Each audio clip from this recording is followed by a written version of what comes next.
J'aurais aimé vous faire cet épisode dans de meilleures conditions et je m'excuse d'avance de parler un petit peu du nez, mais il s'avère que je suis malade. Bonjour, ici Madeleine et vous écoutez le podcast Thérapie Taïlo.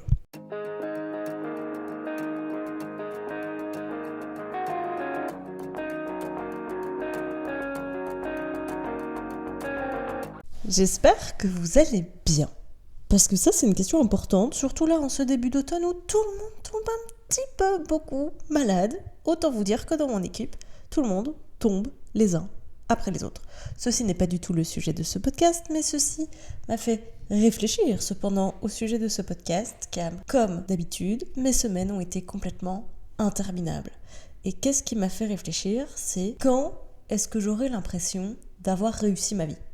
C'est une question assez fondamentale, hein. C'est une question, je pense, que le commun des mortels se pose peut-être indirectement. C'est peut-être pas le sujet sur lequel on brainstorm tous les jours ou tous les 4 matins, mais c'est le sujet où à un moment on se dit bon, vous savez, c'est ce moment où on peut se poser autour d'une table et on se dit bon, est-ce que j'ai l'impression d'avoir réussi ma vie ? L'ascension, elle peut être longue, elle peut être grande, elle peut être interminable si on veut. Honnêtement, je fais partie de ces profils où l'ascension peut être clairement interminable parce que chaque palier atteint en ouvre un nouveau. Je fais partie de ces personnalités qui ne sont jamais contentes. Je réussis un challenge, j'en crée un nouveau. Je fais partie de cette personnalité sans fin, mais c'est pas grave. Je veux dire, il en faut de toute façon des qui sont un peu plus réservés, qui n'ont pas trop de challenge et qui se contentent de peu, et puis il en faut des un peu dingos comme moi qui ont besoin de toujours plus. Alors pas trop, parce qu'à un moment le corps s'épuise. Et c'est là aussi où on fait des constats, où moi j'ai fait des constats particulièrement cette semaine, c'est quand est-ce que j'aurai l'impression d'avoir réussi ma vie ? Parce que si on fait le bilan de ma vie, j'ai quand même un petit peu ce que le commun des mortels pourrait souhaiter avoir, c'est-à-dire une propriété à mon nom, une voiture, un emploi stable avec un bon poste dans la société, une ascension rapide, des responsabilités.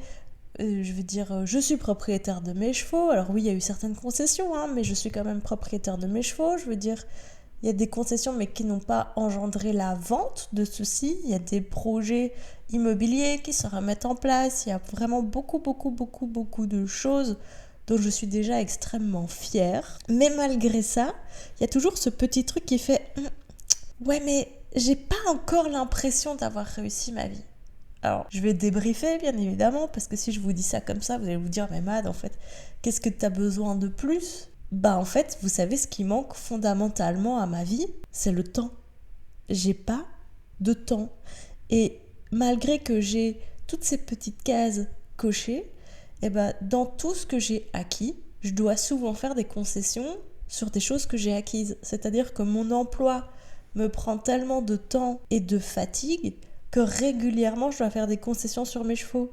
Et ça, c'est un truc où je sais que c'est normal et c'est pas grave, mais moi, ça me gêne. Parce que dans mon objectif de vie, même si j'ai conscience maintenant que j'aurai probablement jamais les moyens financiers de faire du haut niveau, que j'aurai jamais les moyens financiers de m'offrir un cheval de grand prix pour aller faire et frôler les terrains de concours que je puis espérer, que je sais maintenant que si je veux faire du sport de moyen niveau avec Lucifer, il me faut plus de temps, plus d'investissement dans le sport, mais pour ça il faut des moyens financiers. Et donc c'est là où je suis un peu bloquée, partagée, c'est-à-dire que, et pas plus tard que ce matin on en discutait avec mon compagnon, c'est que tous mes objectifs prennent en moyenne 3 fois plus de temps que quelqu'un d'autre, parce que j'ai déjà mes chevaux, parce que je suis déjà propriétaire de mes chevaux, et donc fatalement il y a ce coût mensuel qui fait que c'est potentiellement 500, 800 euros que je peux pas investir comme si j'avais une DP que je pourrais investir dans des cours par exemple, parce que vous voyez, si on a une DP, on paye, je sais pas moi, je sais même pas les tarifs des DP pour tout vous dire, mais je pense la moitié de la pension, donc on va dire 200, 250 euros, ça diviserait les coûts par deux, vous voyez, et donc ça me permettrait peut-être de prendre des cours, de faire plus de concours pour que mon cheval prenne plus d'expérience, parce que c'est pas que j'ai un mauvais niveau, parce que je m'entraîne à des heures pas possibles, et il y a aussi que j'essaye de respecter le rythme de mon cheval, donc c'est vraiment, il y a beaucoup de choses à mettre en place, mais je suis à cheval entre 4 et 5 fois par semaine, donc c'est quand même entre 4 et 5 fois, entre 40 minutes et 1h30 d'entraînement, donc c'est pas qu'on fait rien, c'est qu'à un moment je sens, et puis il y a aussi l'âge qui avance, je suis quand même à l'aube de mes 30 ans, je sens que mon corps il fatigue, mon corps il peut plus suivre ce rythme effréné de commencer mes journées à 8h30 du matin. Quand je dis commencer mes journées à 8h30, c'est-à-dire que j'arrive au travail à 8h30, que je termine à 19h au plus tôt, et qu'à 19h, je dois encore aller monter mon cheval, et puis encore après manger, et puis encore après prendre ma douche, et puis au final, quand je me pose dans le canapé, il est 22h et je m'effondre. Mais à un moment, je sais pourquoi je le fais, et ça ne me dérange pas fondamentalement, mais il y a d'autres équations qui viennent se rajouter. C'est que j'ai une vie de couple, il y a une vie de famille, et qu'à un moment, tout ça, c'est pas faisable sur le long terme. Je veux dire, mon couple va très bien, la question se pose pas. Mais sur le long terme, je peux vous assurer que mon mec, à un moment, il va péter un câble. C'est-à-dire, ouais, mais meuf, t'es un peu fada, des 8-22 tous les jours, on peut pas se voir que pour dormir, quoi, parce que du coup, on se voit pas. Le principe, il est là, c'est qu'à un moment, on partage plus rien si t'es tout le temps au travail ou au cheval.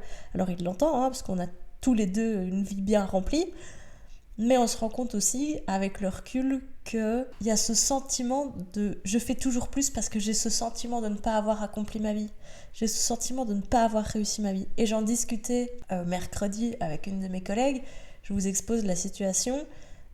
Donc je suis dans le commerce de détail, vous le savez, depuis des années maintenant. Ça fait plus de 5 ans que je suis dans ce commerce. Ça fait plus d'1 an maintenant que je suis responsable de magasin pour eux. Après l'expansion, etc., j'ai enfin retrouvé un peu de stabilité. Je suis enfin revenue au magasin plus proche de chez moi. Donc ça, c'est vraiment très cool. Ça réduit déjà les temps de trajet, ça réduit déjà les journées. C'est pas grand-chose, d'une demi-heure, mais je vous jure qu'une demi-heure, au stade où j'en suis, c'est... Waouh, c'est une demi-heure, quoi. Meuf, tu rentres à 20h30 au lieu de 21h. Ouais, mais quand tu rentres à 20h30, tu peux potentiellement manger avec ta famille, au lieu de manger seul, parce que tout le monde a mangé plus tôt. Vous voyez, vous pouvez potentiellement avoir fini la journée à 21h30 plutôt que 22h. Et ça change tout, parce qu'à 21h30, on peut peut-être encore discuter, on peut peut-être encore regarder un film, on peut encore brainstormer sur des projets futurs. Que à 22h, non, à 22h, en fait, il faut que j'aille dormir, parce que moi, le lendemain, à 8h30, je suis au travail. Monsieur aussi travaille, donc je veux dire, le rythme, il est effréné pour tous les deux.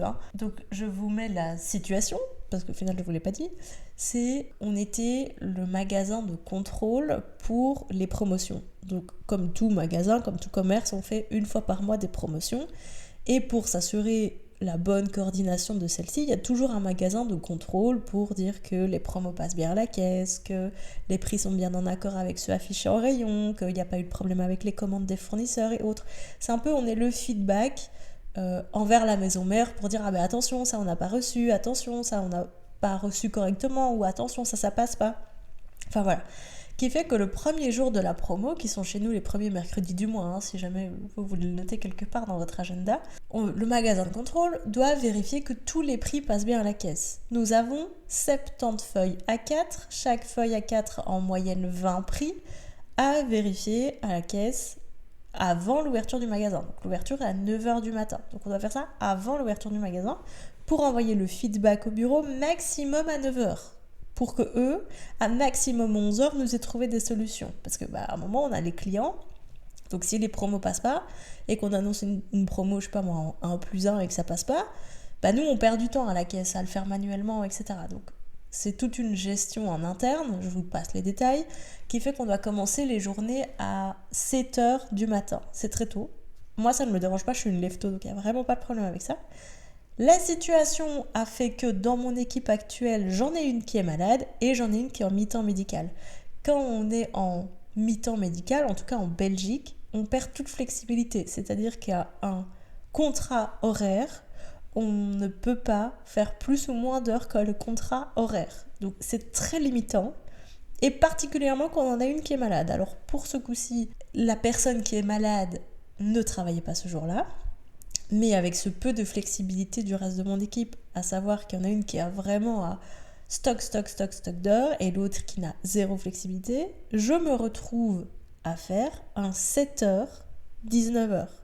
En Belgique, en tant qu'employé, c'est interdit de faire 12 heures. C'est maximum 9 heures.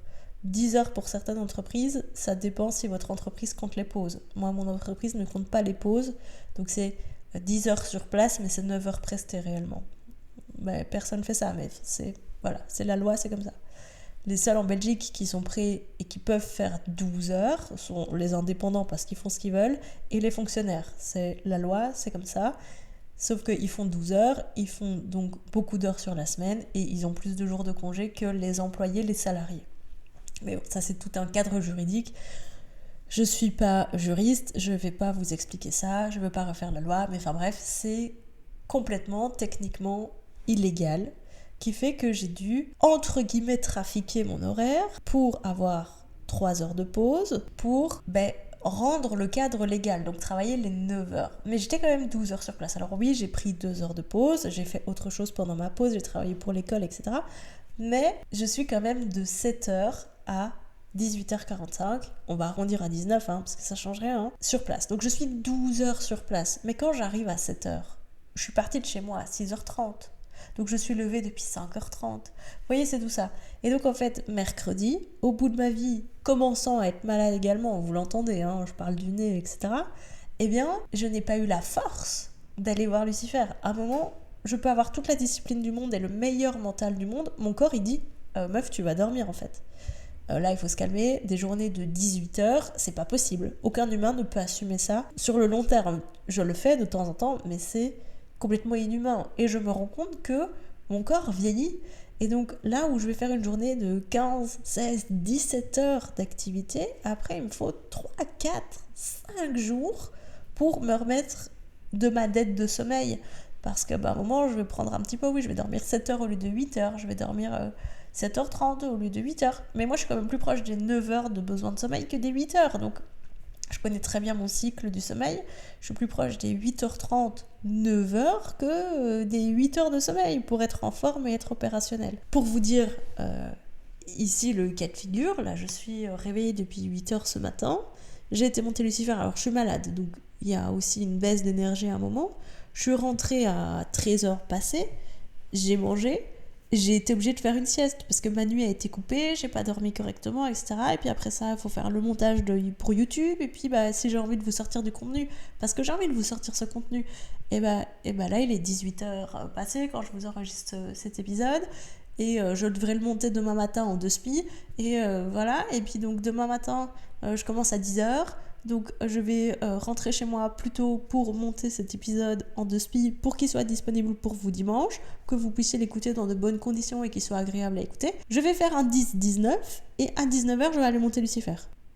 Vous imaginez un peu la vie que je fais mener à mon mec en disant « Ah bah oui, mais je vais partir de chez toi à 7h30 parce que je vais être à 8h chez moi pour pouvoir travailler sur l'ordi, pour pouvoir être prête pour être active à 10h au travail. Et puis après, on peut se revoir qu'à 21h parce que après, je vais monter Lucifer. » Alors, il l'accepte parce qu'il comprend, parce qu'il sait que je cherche un changement de vie. Mais soyons honnêtes, sur le long terme, personne n'occupera ça, sauf si ça devient une activité à nous deux, etc. Mais moi, j'ai pas envie que mon mec intervienne davantage dans ma vie équestre. Je veux dire, oui, ça peut devenir mon groom, mais pour le reste, j'ai pas besoin de son avis, son accord, etc. sur mon cheval. Et de toute façon, il n'y connaît rien, donc le sujet ne se pose même pas. Et donc, j'ai pas cette impression d'avoir réussi ma vie parce que pour l'instant, je dois faire des concessions sur mes chevaux. Sauf que moi, ce qui m'anime, c'est les réseaux sociaux. Donc ce que je suis en train de vous faire, la création de contenu, partager ma vie, le vlog, etc. Et monter mon cheval. Et à un moment, si je peux pas coupler ça parce que mon travail me prend trop de temps, je deviens malheureuse. Et donc, il y a des finalités qui font que je suis dans cette recherche de challenge, de toujours de soif, parce que franchement, moi, j'en suis à un stade où je peux avoir tout ce que je veux en plus. J'ai acheté mon van cette année, je me suis endettée particulièrement plus, parce que j'ai des projets, parce que je veux partir en concours, et c'est super. C'est super. Mais dans la finalité, c'est quoi ? La moitié des concours, je peux pas les faire parce que je travaille le week-end, ou alors je dois organiser mon horaire différemment, m'arranger avec ma chef pour pouvoir prendre un week-end, alors après elle boude et tout. Et ça, c'est pas la vie que je veux, c'est pas la vie que je mène, c'est pas la vie que j'ai envie de mener.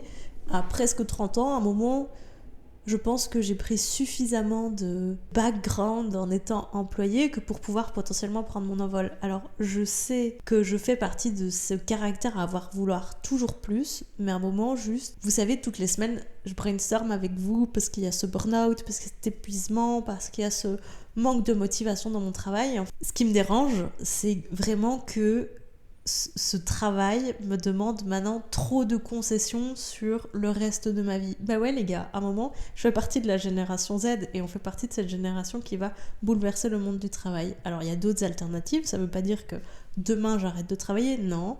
J'ai cette conscience professionnelle, j'ai cette conscience aussi salariale, parce que mine de rien j'ai besoin de payer des choses. Et c'est pas parce que dans un futur plus ou moins proche, je pourrais envisager une carrière différente que je vais m'arrêter de travailler. C'est pas ça. C'est que je vais tenter d'avoir une approche de carrière différente. Alors c'est terrifiant, rassurant, parce que je sais que l'entreprise est quand même assez flexible à ce niveau-là. Donc ouais, franchement il y a ce truc où je sais pas vous à quel niveau vous vous dites moi j'ai réussi ma vie parce que je suis propriétaire, parce que j'ai une belle voiture, parce que j'ai un enfant et j'ai un travail stable. Moi j'ai tout ça. J'ai pas d'enfant, j'ai des chevaux. On peut dire que c'est la même chose, c'est tout autant chronophage. J'ai pas vraiment ce sentiment d'avoir réussi ma vie. Et on en discutait ce matin avec mon compagnon parce que lui il a un enfant. Et alors il dit oui mais en fait voilà, il y a ce truc où lui il est dans une situation particulière professionnellement parlant pour l'instant et pour le reste de l'année, mais il se passe que quand il travaillait à temps plein, il n'avait pas l'impression d'avoir réussi sa vie alors qu'il a un job super, alors qu'il a une belle voiture, il est propriétaire de sa maison, il a son enfant, etc., qui est vraiment chouette et tout. Mais il n'a pas l'impression d'avoir réussi sa vie parce qu'en fait, le rythme était effréné aussi de 8h à 20h. Et en fait, après, claqué parce que l'enfant est au lit et que l'enfant a pris tout le reste d'énergie qu'il y avait. Et c'est ça, en fait, du lundi au dimanche, jusque quand l'enfant retourne chez sa maman. Et donc, c'est pas faisable sur le long terme. Alors, il n'y a pas, dans mon discours, je dis pas du tout qu'il faut arrêter de travailler. C'est pas du tout ce que je dis. Il y a des gens qui sont très heureux en travaillant beaucoup. Il y a vraiment des gens qui adorent travailler. Il y a des gens qui peuvent être salariés toute leur vie et qui vraiment ça les anime. Moi je me rends compte que c'est plus ça qui m'anime. Par contre je me rends compte aussi que le fait d'avoir été salarié pendant 5 ans, 6 ans et les années encore à venir, parce que je vais rester salarié encore un bon moment, ça me permet de prendre des connaissances que j'ai pas, qui vont être couplées aux connaissances que je prends à l'école en marketing, et que tout ça, ça va me permettre d'ouvrir une niche que j'avais même pas envisagée, qui va me permettre un jour, je l'espère, de transformer ma carrière professionnelle, d'avoir plus de temps pour mes chevaux, de plus faire de concessions sur le concours, de peut-être potentiellement un jour pouvoir me racheter un cheval de sport, de pouvoir racheter une maison où je vais pouvoir avoir mes chevaux retraités à la maison, parce que mine de rien, j'en ai quand même 2 des retraités maintenant. Et puis Lucifer il va vieillir, et puis donc à un moment il y aura toujours des retraités dans ma vie. Et donc vraiment, l'entrepreneuriat, je l'ai jamais envisagé parce que ça me fait peur, ça me terrifie d'une force, vous imaginez même pas, parce que je suis pas du tout administrative et je comprends rien à la compta et je suis vraiment une clette sur ça, mais vraiment très très fort. Mais vraiment pour ma liberté, vraiment ma liberté d'esprit, ma liberté avec mes chevaux, ma liberté sportive, je peux commencer à envisager l'entrepreneuriat. Pas l'entrepreneuriat full-time, ça c'est hors de question, je le ferai jamais. On peut pas dire jamais, c'est se mettre un couteau dans le pied à l'avance, parce que bien sûr ça prend son envol, bien sûr que je le tenterai, mais je vais pas tout arrêter et du jour au lendemain me lancer dans l'entrepreneuriat, ça n'existe pas. Mais vraiment, il y a ce truc où j'ai cette envie de libérer du temps et de générer de l'argent différemment, et vraiment de libérer du temps pour ma famille, pour mes amis que je ne vois plus depuis des mois, parce que je passe mon temps vraiment le travail, l'école, les chevaux, monsieur, je n'ai pas vu mes amis depuis au moins 1 an. J'ai une amie très proche qui est maman depuis 2 ans, je crois que j'ai vu 3 fois sa fille, c'est vraiment un scandale, je suis vraiment la pire des amies. J'ai une amie qui habite proche de chez ma maman, que j'ai plus vue depuis qu'elle a déménagé quasiment, alors qu'elle fait des trucs géniaux de cosplay que j'ai envie de mettre en avant, etc.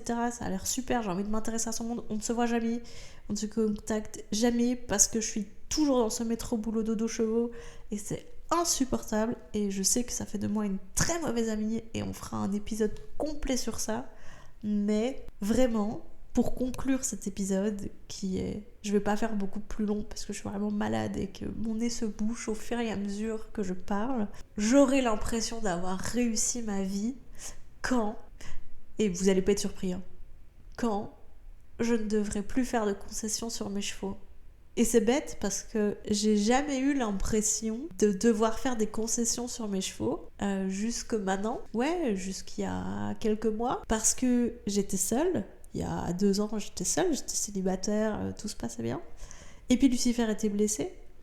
Donc fatalement, c'est beaucoup moins chronophage d'avoir un cheval convalescent qui doit juste marcher 15 minutes par jour qu'un cheval au sport et qui travaille. Donc il y a vraiment ce truc où, j'aurais réussi ma vie quand je ne devrais plus faire de concessions sur mes chevaux. Et si je peux mettre une petite astérix pour terminer, quand je pourrais faire revenir mes retraités chez moi. Ça, c'est vraiment, j'aurais atteint tous mes goals de vie.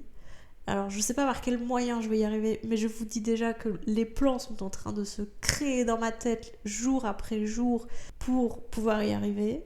Que j'ai la chance d'avoir une maman entrepreneur, donc je sais qu'il va me suivre le jour où je lui dis « Ok, on y va, il faut que tu me fasses un plan pour que ça fonctionne. » Que j'ai la chance d'avoir une famille qui croit en moi, sur peu importe les projets que j'entreprends.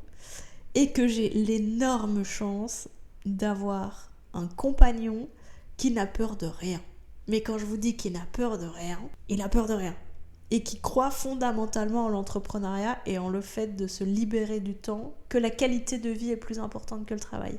Et ça, je pense que le fait d'avoir cet entourage magnifique et d'avoir confiance en moi et de savoir maintenant ce qui pose problème dans ma vie depuis des mois, des années au final, je vous jure, je me sens beaucoup plus légère et je me sens... vous savez, ce petit truc qui manquait là depuis quelques semaines, ce truc où j'étais un peu tout le temps dans le noir et dans le brouhaha, là je suis vraiment dans cette truc...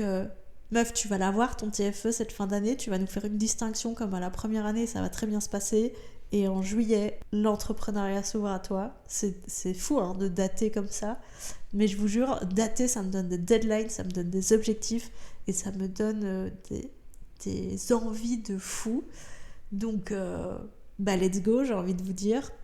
Dites-moi dans les commentaires, vous, quand et à quel moment vous avez l'impression d'avoir réussi votre vie, puisque je sais que beaucoup de gens auraient estimé d'avoir réussi leur vie avec déjà tout ce que moi j'ai pu avoir acquis au fil de ces années.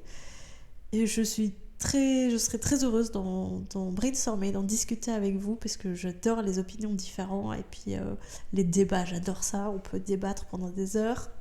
Et puis j'espère que cet épisode vous aura plu et puis on se retrouve dans 2 semaines pour un nouvel épisode ensemble. Ciao.